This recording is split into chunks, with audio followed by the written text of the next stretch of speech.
এটি প্রাদুর্ভাব দেখা দিয়েছে। ভারতে তো খুবই খারাপ অবস্থা, আমাদের এখানেও কিছু ধরা পড়েছে। এটির নাম বলা হচ্ছে কোভিড অমিক্রন এক্স বিবি, তাই না? আগের ভ্যারিয়েন্টগুলোর তুলনায় ভিন্ন ও বিপজ্জনক। আমার বলার উদ্দেশ্যটা কারণ মানে এটা জনগণকে সতর্ক করা দলের পক্ষ থেকে।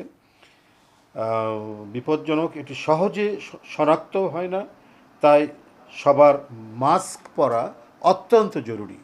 আপনাদের মাধ্যমে আমি দেশবাসীকে জানাতে চাই যে এই মুহূর্তে প্রত্যেকে আগাম সতর্কতা অবলম্বন করা উচিত। প্রত্যেকেই ভালো করে হাত ধোয়া এবং যেন মাস্ক পরিধান করে।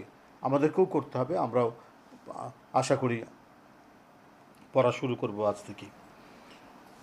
এটার কিছু উপসর্গ আছে, এই কোভিড অমিক্রন এক্স বিবির নতুন উপসর্গ আছে। সেটা আপনার আগে যেমন কাশি সর্দি করোনাগুলোর এটা যেমন একটা মানে স্বাভাবিক তাদের বৈশিষ্ট্য ছিল, এটার আবার ওই রকম না।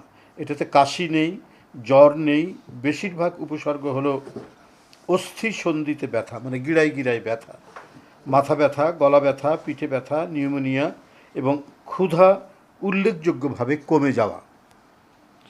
এই ভ্যারিয়েন্টটি ডেল্টার চেয়েও 5 গুণ বেশি বিষাক্ত এবং মৃত্যু হারও বেশি। মানে আমার তো নিজে ভয়াবহ করোনা হয়েছিল। এটা কি ডেল্টা ছিল নাকি? না, হ্যাঁ, ডেল্টা আমি আক্রান্ত হয়েছিলাম। আমি নিজে জানি যে মৃত্যুর হাত থেকে মানে যেভাবে বেঁচে এসেছি।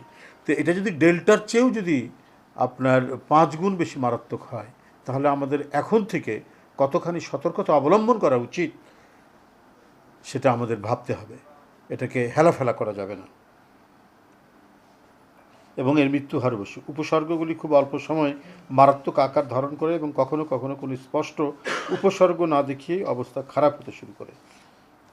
তা আমাদের আরও বেশি সতর্ক হওয়া প্রয়োজন। এই বিষয়টা আবারও পুনরুল্লেখ করলাম যে এই ব্যাপারে আমাদের সতর্ক থাকা দরকার, এবং যে সমস্ত দেশে এটি ব্যাপকভাবে ছড়িয়েছে, প্রাদুর্ভাব হয়েছে, সেই সমস্ত দেশগুলো ভ্রমণ না করা বা কোনো ব্যবসা বাণিজ্য বা অন্য কোনো কাজে সেখানে না যাওয়া। এছাড়াও আরেকটি রোগ মারাত্মকভাবে মানে ছড়িয়েছে, যেটা সাংবাৎসরিক, প্রতি বছরই এটা হয়, কিন্তু এখন থেকে এটা হয় আপনার বর্ষা যখন শুরু হয়, সমগ্র বর্ষাটাই থাকে। অনেক সময় এটা নভেম্বর ডিসেম্বর পর্যন্ত যায় না, তাই না? ডেঙ্গুটা, হ্যাঁ, ডেঙ্গুটা যেতে যায়। এই ডেঙ্গু সিরিয়াসলি ছড়িয়েছে এবং এখন পর্যন্ত আক্রান্ত হচ্ছে 4000 সারা বাংলাদেশে। আমাকে বরগুনা থেকে জানিয়েছে সেখানে 1400 মানুষ আক্রান্ত হয়েছে। সেখানকার পরিস্থিতি অত্যন্ত ভয়াবহ। এই পর্যন্ত আমার কাছে তথ্য, মানে বরগুনার আরও কত জেলায় কিভাবে আছে আমরা সব জায়গা থেকে তথ্য পাইনি, শুধু এই তথ্যটি পেয়েছি। তো সুতরাং এই ক্ষেত্রে আমি সারা দেশের, আগে তো ঢাকার মধ্যেই এটা বেশি হতো, এর প্রকোপ বেশি ছিল ঢাকাতে, কিন্তু একবারে প্রত্যন্ত একটি জেলা বরগুনাতে যদি এটা 1400 আক্রান্ত হয়, তাহলে কিভাবে ঢাকার বাইরে বিভিন্ন জেলাগুলোতে ছড়াচ্ছে।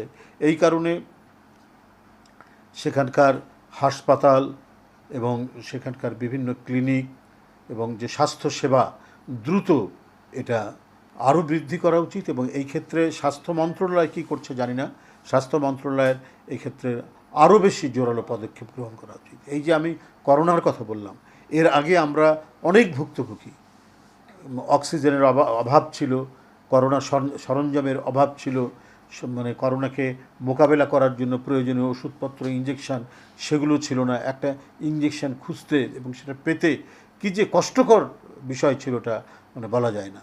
তো এর মধ্যে তো বেশ সময় গেছে। এখন তো সরকারের একটা ভালো প্রস্তুতি থাকা দরকার, যে যাতে মানে একেবারে মুমূর্ষু করোনা আক্রান্ত রোগীর জন্য তাদের যে প্রয়োজনীয় এবং গুরুত্বপূর্ণ যে ইঞ্জেকশন এবং ওষুধপত্র, এটা যেন কোনো ঘাটতি না হয়, সেটা তো সরকার আশ্বস্ত করতে হবে দেশবাসীকে, জানাতে হবে দেশবাসীকে। হ্যাঁ, বাংলাদেশের প্রতিটি সরকারি হাসপাতাল এবং অন্য ক্লিনিকে যথেষ্ট অক্সিজেন সরবরাহ আছে।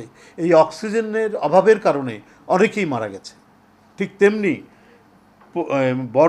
ডেঙ্গুর জন্য যে প্রতিরোধ ব্যবস্থা, সেই প্রতিরোধ ব্যবস্থা যদি গড়ে তোলা না হয়, আওয়ামী লীগের আমলের পুনরাবৃত্তি হয়, তাহলে কিন্তু মানুষ এই বিষয়টা ছেড়ে দেবে না যে আপনার সিটি কর্পোরেশনে ওষুধের ডেঙ্গুর ওষুধের জন্য গোডাউন আছে, সব কিছু আছে, সেখানে ডেঙ্গুর ওষুধ নেই, অন্যান্য আসবাবপত্র অন্যান্য জিনিসপত্র সেখানে ফেলে রাখা হয়েছে। আমরা এই দক্ষিণ সিটি কর্পোরেশনের ঘটা জানি তাপসের আমলে। আর সরকারি টাকায় তার ভাত তার বাসা থেকে নিয়ে আসা হতো সরকারি গাড়িতে করে। এই ছিল পরিস্থিতি।